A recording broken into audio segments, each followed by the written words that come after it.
Hey, it's Craig. I just wanted to let you know that you can listen to Canadian History X early and ad-free on Amazon Music, included with Prime. Hey, it's Craig, and I want to share a new true crime show I think you'll love. It's called A Most Audacious Heist.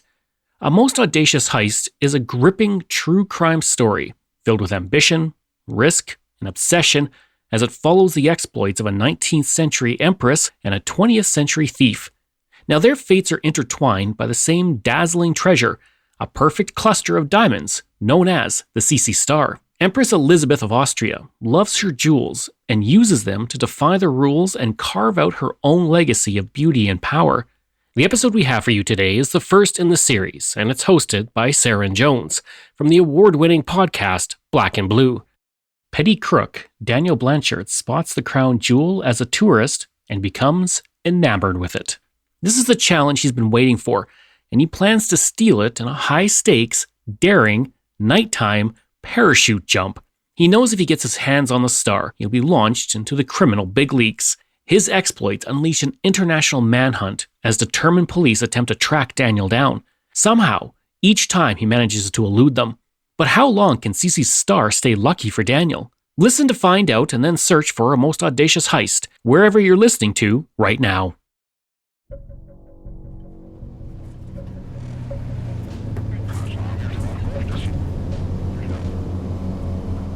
It's June 1998, long past midnight, and we're in the air, about a mile above Vienna, the Austrian capital. In a small plane, a slight man squats on the floor. There are no lights, just the red glow from the instruments in the cockpit. This is a clandestine mission to a world-famous target. The man cannot risk being seen. His eyes dart back and forth towards the pilot. He's watching, waiting for the signal. Every one of his muscles is tense. Look up. He checks the straps on his parachute, all secure. Door. The man leans forward and tugs the handle of the plane door. A roar of wind blasts through the plane and needles his eyes. He blinks, pulls down his goggles, lets his eyes adjust.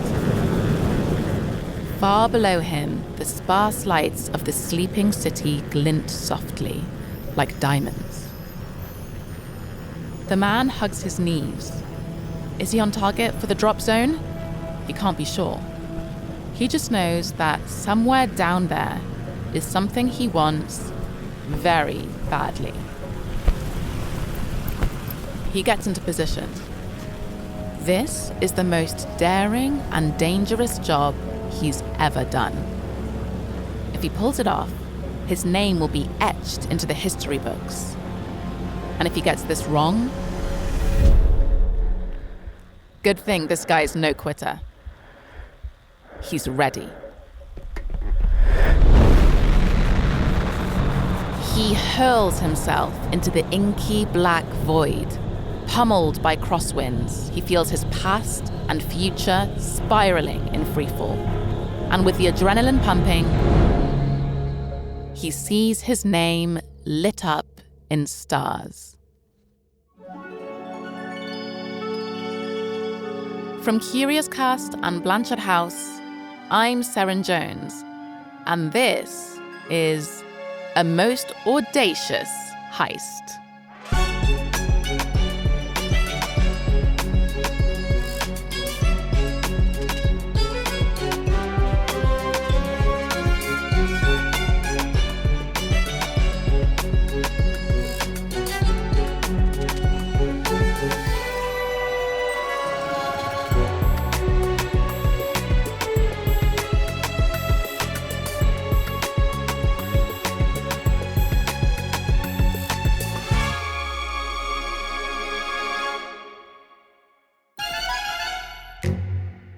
Episode 1. Shoot for the Moon. You can see the scales here. The scales were extremely... 36 hours earlier, and we're in the Schönbrunn Palace in Vienna. Once upon a time, this was the summer residence of the imperial Habsburg family. the most powerful family in Europe, who ruled not only Austria, but huge swathes of the continent for 6 centuries, with their incredible wealth and those unfortunate Habsburg jaws. But they're long gone, and these days the palace is just a museum, a magnet for tourists. We're following a couple of young newlyweds, honeymooners from Canada, on the European trip of a lifetime, ticking off every must-see site in the guidebook. So this was the common bedroom of Franz Joseph and Elizabeth right after the wedding. This was refurbished very beautifully with silk wall hangings from Lyon in France. It all starts with love, of course.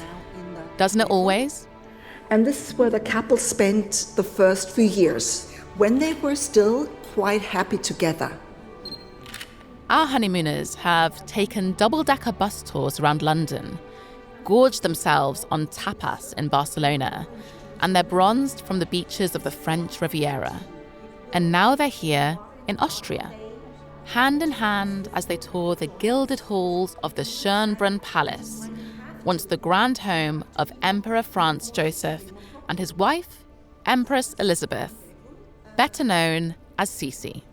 Now, if you look at the screen that covers the stove, you can see an awful lot of images when Sisi was young, when she was a bride. Not all of them, but for example... The young woman's loving this. She hangs on every word the guide says. But her husband... Daniel, quit yawning.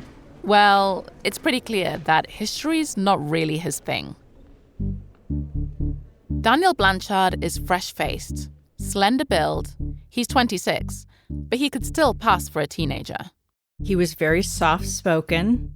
That's Jennifer Bowers-Barney. She's a writer and journalist, and one of the few people who's ever interviewed Daniel Blanchard. And once you get to know him, there's something about this guy. I describe him as a combination of, James Bond, kind of with the swagger, but also a little bit of Rain Man, if you remember that movie from back in the day. When Jennifer asked Daniel what he remembered about his tour around the Viennese royal palace, Daniel admitted he'd kind of zoned out. So I asked him if, when he went to Austria, if he knew anything about Sisi, who Sisi was. And he said, nope, I knew absolutely nothing about who this person was. He's just tagging along, on autopilot. But then... This is the famous Sisi Star. It's a 10-point star studded with diamonds, and at the very center it has a little pearl. And if you turn round to the right, what I would like to mention to you still is that the guide and Daniel's wife have already moved on to the next exhibit. But Daniel's frozen. He's just staring into the glass case, drinking in the beauty of the gems that nestle on top of the purple velvet cushion. The Sisi Star, a glittering megacluster of diamonds, the pearl of the Austrian crown jewels, and Daniel's head over heels in love with it. He didn't care who it belonged to, what the provenance was, who had owned it. He just saw it and he said, I just knew I had to have it. Later, Daniel and his wife visit the gift shop to buy some must-have Sisi souvenirs. Those notebooks are really cute. I love those. Daniel's distracted. His head's already in the clouds. Daniel, should we get the mug or do you want the fridge magnets? He only has eyes for the star. He just has to make a quick phone call. Daniel? Because he's made a decision. Are you even listening to me? And he's wasting no time. Oh, that star. But Daniel's not the first to fall for those diamonds. Let's wind back 134 years to 1864. Because here, in the same room that Daniel visited, someone else is transfixed by that star. A tall, slender woman, with long, glossy chestnut hair. Empress Sisi herself. She's almost exactly the same age as Daniel, just turning 27. And for her 27th birthday, her husband, Emperor Franz Joseph, the most powerful man in Europe, has given his enchanting wife the most bedazzling gift.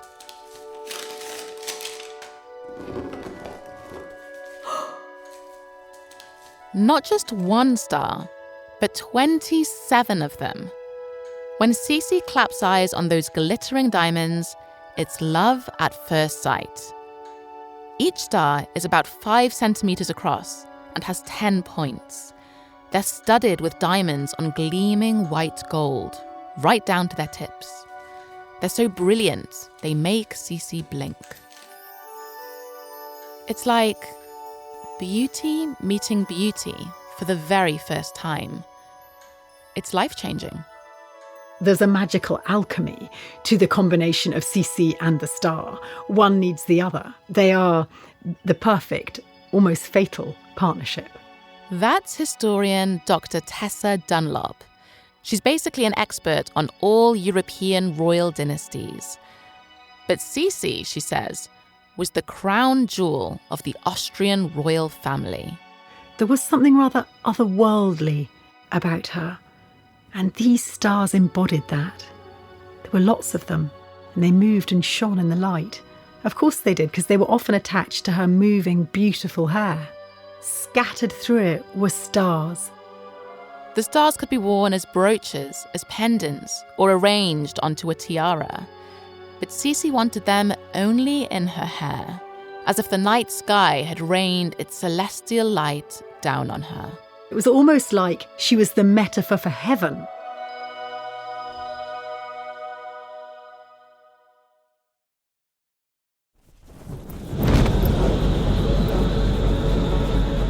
It's one of those same diamond-studded stars that Sisi wore in her hair that's got Daniel all giddy.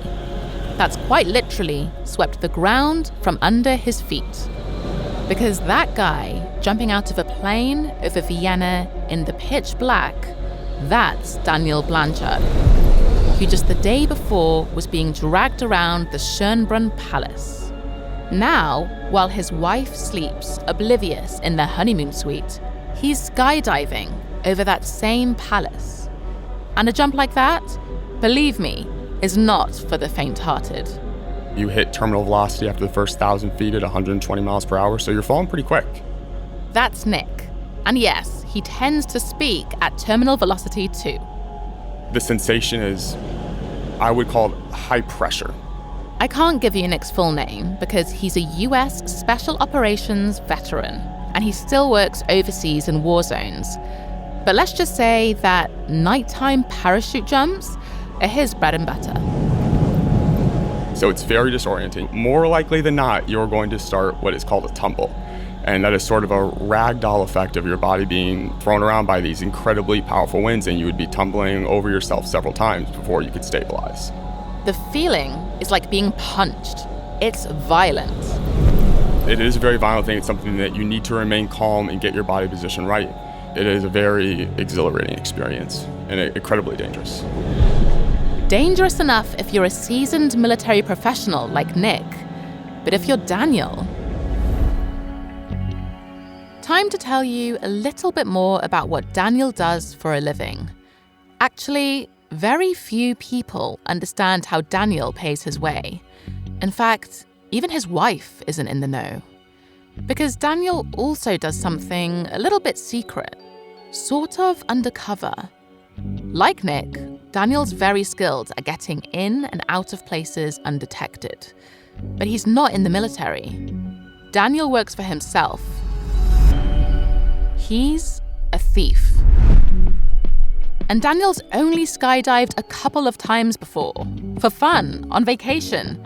Never under these conditions. After freefall, when you deploy your canopy, what you're supposed to do is look up and check for any tears. At nighttime, it's so dark, you might not be able to see very clearly, or you won't be able to see the details. And a very small tear can become a big tear in those last 3,000 feet. But Daniel's willing to risk everything for this chance. So he's just going for it. You see, he's sick of being a small-time criminal. He wants his ticket to the big boys club. And if he can get his hands on the Sisi Star, well, that'll take him to a whole new level, to the upper echelons of international jewel thieves. He's proving his worth to the world and to himself. Skydiving is very much the ultimate in what a human can do, pushing the boundaries. But first, Daniel's got to stick the landing, and that's going to be challenging. I have certainly missed several drop zones, especially at nighttime. But I have never tried to jump onto a building. That seems like a very foolhardy thing to do. It would take a skilled person to try it, or someone that doesn't fully understand their own limitations. But that's just it. To Daniel, the only limitation is in the mind. Sweep away self-doubt, and the possibilities are infinite.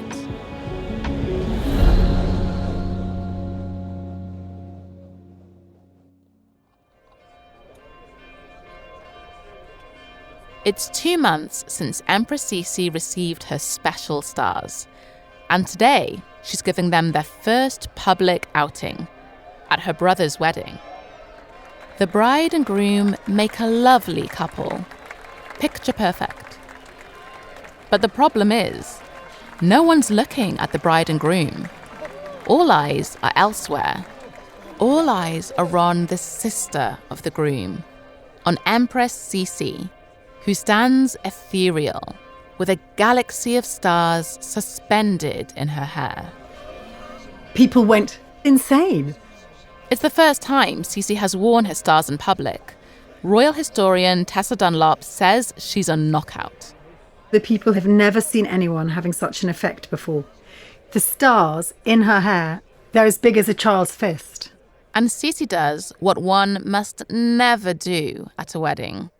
She outshines the bride, eclipses her, totally and utterly.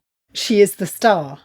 But while she might feel a tiny bit sorry at having stolen the limelight from her new sister-in-law, Sisi largely feels delight, because she has a sort of divine revelation at this wedding.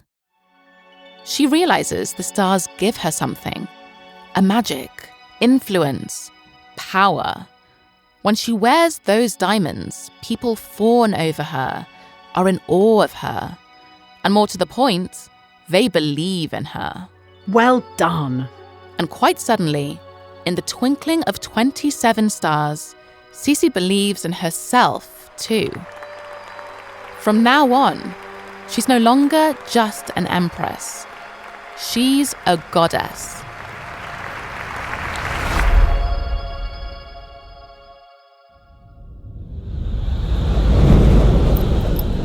Hurtling through the darkness, Daniel can just about make out the Schönbrunn Palace below him. But he's falling fast, way too fast. Special Ops veteran Nick wouldn't want to be in Daniel's position right now. A city like Vienna, there's power lines there, and if your parachute hits a power line, you're done. That's it. It's over. Somehow, Daniel avoids electrocution, but he has no idea when he should flare, or basically slow down the parachute to break his fall. The ground's getting closer. Maybe about now? He pulls the toggle. If you're nervous and it's at nighttime and you're doing a robbery, you might flare too early. And if you flare too early, you will find yourself suspended in air just above where you want it to be. And then you're kind of at the mercy of the winds. And you could very easily be blown off that building, and now you have a whole nother set of problems. Daniel flares too early. He lands on the palace roof all right, but he was aiming for a flat ledge. Instead, he's blown sideways onto the pitched roof. It's steeply sloped. It's also tiled, which makes it extremely slippery. And did we mention at the end of the slope, there's a 4-story drop? When he did land, he slid toward the edge, of the roof, but was able to stop himself. And he must have been very quiet to see, did anybody see me? Am I good? He holds his breath. Then, steadying himself against one of the huge stone urns that flank the roof, he gingerly peeps over the edge. The sweeping gravel driveway lies empty. The manicured grounds are 500 acres of inky stillness. There were no sirens, and nobody came yelling and screaming, so he realized that he had made it. Stuffing his parachute into his bag, Daniel slowly begins to edge his way along the roof's railings. There are over 1,400 rooms in this palace, but Daniel's interested in only one. When he's sure he's above it, he swings his leg over the edge and eases himself over the side. He shimmies down the stonework, legs gripping the column, while his feet search for the ledge under the window. Not just a window, actually. The window. The window of Empress Elisabeth's sitting room, where Daniel knows the Sisi Star is sitting in a glass case, waiting for him. Ever so gently, inch by inch, he prizes open the window. This guy, he was a ballsy guy. He would be able to go and do things that other people would be nervous to do. I'll introduce you properly to Gordon Schumacher later on. Right now, you just need to know that Gordon has never met anyone quite like Daniel before. This guy was just like a James Bond. Daniel sweeps one final glance over the vast grounds of the palace. Then in true 007 style, he swings his legs over the windowsill and jumps. The adrenaline had to be off the charts. And I'm sure at that point, his heart must have been beating out of his chest.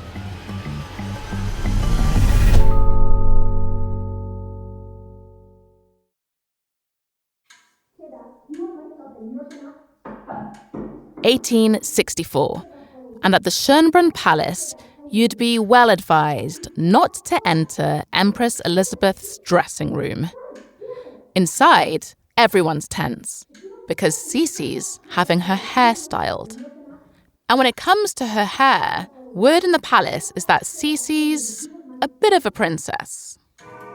Elizabeth was very difficult because she was so fussy about her hair. She was furious when hair was combed out. According to Austrian historian Regina Neuhauser, Sisi's hair means everything to her.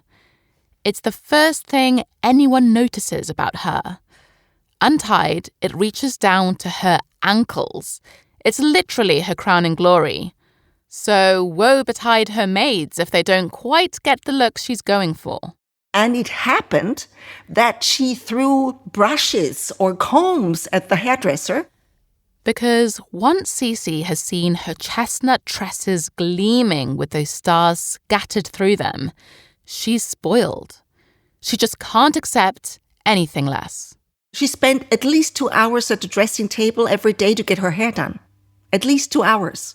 She said, "I'm a slave to my hair." She's more than vain. She's obsessed. She had some signature coiffeurs or hairdos that were very difficult to copy. She wanted to accentuate, underline her natural, pristine beauty, her magnificent hair. So imagine the preparations when it's time to have her official imperial portrait painted. The emperor invites the famous artist Franz Xaver Winterhalter to the palace, and Sisi agrees to sit for him. Of course, she insists on wearing her signature jewels. So Empress Sisi is immortalized in a life-size portrait. She's dressed in a white satin gown, itself peppered with silver stars that shimmer under a layer of stiffened silk.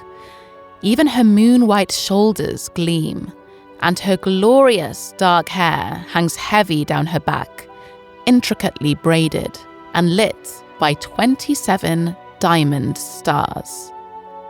The Empress looks out from the canvas with a satisfied Mona Lisa smile. The stars, the diamonds, the way they shine, that just make her shine even more. It's part of the heavenly sphere in a way. The picture's reproduced, and that star-studded image is sent all over the world. And pretty soon, she's gone viral. Sisi becomes a star herself. This is what appealed to her. It's this fantastic fantasy that she weaved around it. An influencer, an icon, a fairy queen. The diamond standard against which all beautiful women now measure themselves. She was the star of her time. But being the benchmark of beauty comes at a price. Sisi has to live up to her legend. She has to stay as perfect as her picture. And as any influencer will tell you, over time, that gets harder and harder. Historian Tessa Dunlop thinks Sisi's fame imprisoned her. She's trapped. She's trapped in her position. She's then trapped in her own relationship with her own body, and her body is trapped. It's sewn into clothes. The bodices are laced ever tighter. Her hair grows ever longer, ever heavier, needs more and more maintenance. It's almost a sort of cult. The cult of the stars. And Sisi will have to keep that sparkle alive to preserve her star quality at any price. She was spinning on the line between beauty and danger. She had achieved and reached great heights, but you can't always hold on to the stars. She's a reminder that we'll probably all fall back down to earth in the end anyway. Inside the Schönbrunn Palace, Daniel's feet hit the parquet floor, and he feels like he's just landed in heaven. He snuck through. Again, he's a wiry little guy, so he was able to get himself through the window. Jennifer Bowers-Barney doesn't know how Daniel kept a cool head. When he dropped to the floor, it was another moment of anxiety where, did any alarm go off? Did anyone hear me? Am I okay? Is there a guard behind that door? But there's no alarm, and no guard comes running. Just silence. So Daniel pads carefully across Sisi's drawing room, watching his every step. He was able to circumvent the laser. Yeah, there are lasers guarding this room. The laser beam security, and maneuver his way up to the case. The glass case. The one that had mesmerized him the day before, when the star imprinted itself on his retinas. And even now, in the dark, his eyes can pick out the hypnotic flash of the diamonds inside. He sets to work. He's borrowed a little something from his hotel breakfast buffet. He said he brought along a butter knife with him, and when he got to the case, it was that butter knife he used to finish unscrewing these pressure-sensitive screws. He takes it ever so gently, feeling his way. How he knew to not trip that alarm, again, it was like he was experimenting in real time. The case opens, and Sisi Star pretty much falls into Daniel's hand. Like a magnet, like it wants him to take it. In his hot palm, Daniel feels the coolness of the diamonds, the sharp points of the star, and it feels right. It feels like Daniel and the Sisi Star were always meant to be together. He had the star in his possession. He closes the case and stuffs the jewel into his jacket. The jewel. The last remaining Sisi Star. Because here's the thing. The other 26, they're lost. They've just disappeared. Which is why the Schönbrunn Palace is so proud to display this gem. Because it's the very last one. The palace considered the star to be priceless, of course, because of its origin, the story behind it, the fact that Sisi became known for it, and it was priceless to Austria because of what it stood for. But does Daniel quite realize the enormity of what he's done? The repercussions? Because this star also shot Empress Sisi into the halls of fame. And, well, let's just say her fortunes didn't always glitter. So if Daniel had bothered to read the information card on the glass case, if he'd stopped to read Sisi's story properly, he might have hesitated before lifting that jewel from its cushion.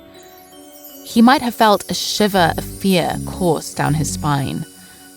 An uncanny sense of déjà vu. Maybe a ghostly slender hand slipping into his. Because Sisi and Daniel, they may be worlds apart, but their stars are very much aligned. Elisabeth's determination was to go down in history as the eternally beautiful woman. And the result was everybody knows Sisi. She wanted to be legendary. Daniel, too. He has etched his way into history. There's no doubt about it. Ben Hageman wouldn't exactly describe himself as a friend of Daniel's. But for now, let's just say he knows Daniel quite well. If you can't be famous, some people say it's good to be infamous. Well, he's going to be remembered forever because of it. But history... well, history has a funny habit of repeating itself.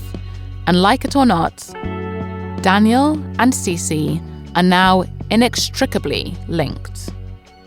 However many centuries might separate them, their fates are fixed to that same star. But Daniel doesn't think about Sisi as he creeps back towards the window. He doesn't think about what the star meant to her. It's what it means for him that counts right now. Well, it certainly does serve as a badge of honor. I mean, it was something that no one else had accomplished before. And look, no one has accomplished since. And what a line for his CV. It certainly would have been influential in his life in terms of, his crime resume. And I'm sure there's other players out there who've done similar. But boy, this guy was good at it. And suddenly, Daniel realizes just how good he is. And he wants other people to see that too. So, on his way out of the palace, he decides to leave a little clue. A catch me if you can. And who can blame him? I mean, deep down, we all want our talents recognized, don't we? So when the police realized that their star was gone, they searched the grounds, of course, and they found a parachute stuffed in a trash can. And it was kind of Blanchard's way of saying, I was here. It was also a trophy, right? And it really sets him up as, international jewel thief. What's he gonna do with the gem? Daniel doesn't know that yet. He's just got this funny feeling that some way down the line, the Sisi Star is going to come in really handy. And in Daniel's line of work, it's always good to have a little something up your sleeve, something to fall back on in case times get tough. But right now, Daniel Blanchard has got exactly what he wanted. And no one has seen him do it. He's escaped scot-free. That had to be such an adrenaline rush for him to say, haha, I got away with this, Will Sisi Star prove lucky for Daniel? Or has that parachute just cost him his cover?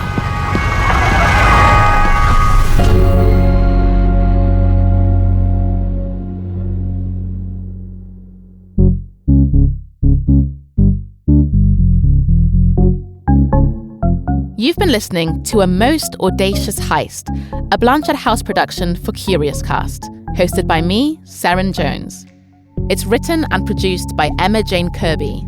Research by Hannah Tavakolazade.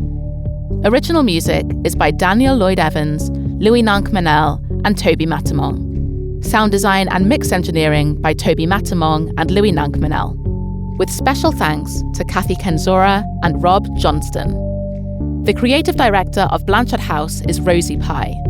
The head of content at Blanchard House is Lawrence Grizel.